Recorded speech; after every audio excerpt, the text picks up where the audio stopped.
John Lewis has long been admired for its customer service strategy. We spoke to Andrew McMillan, who helped build this reputation, about the importance of facilities on customer satisfaction. Andrew, thank you very much for joining us. Pleasure. My first question is this: how crucial is the environment in delivering a great customer service experience?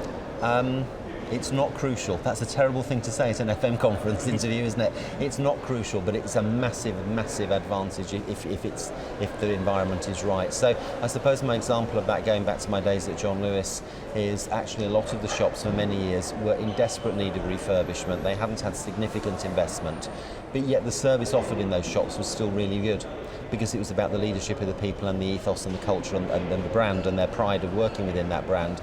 Having said that, the extra leverage refurbishments gave branches were absolutely enormous, and I remember Southampton, Cambridge, Nottingham has been really significant refurbishments of old shops, and the pride then that we got from the selling teams in being part of this new building, this new facility, was enormous, and you saw the service levels, which we used to measure monthly, actually lift following a refurbishment because they were so proud. So not crucial. We managed to deliver a great service in some very old buildings, but a massive advantage if you've got a great building to work from. What can facilities managers do to make the experience better, both for the people working for a company and for the customers? I think for FM managers, a lot of it is actually just be really accessible and be supportive and not have a rule book and not have a process book.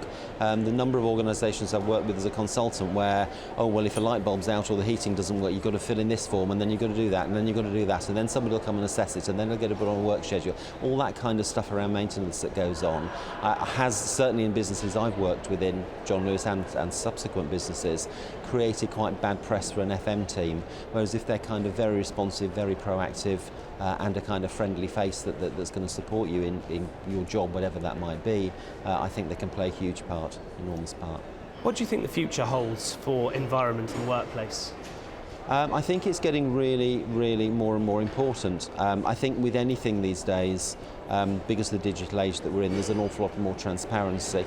I mustn't tell you who, and if you blurt it out, if I blurt it out, you'll have to edit it, but a large supermarket group that I was working for, a while back, I was doing some mystery shopping for them, and I noticed they were trying some new uniforms that I thought they looked a bit odd to me and seemed to jar a little bit. And I thought, I wonder if anyone's written about this in the press, and just Googled this brand and new uniform and found there was a whole forum set up by employees online who hated this uniform and were really vociferous in their comments about it. So equally, that could just be about a facility, a building as well. You know, you can't hide these days. You've got to take people's opinion on the chin and deal with it.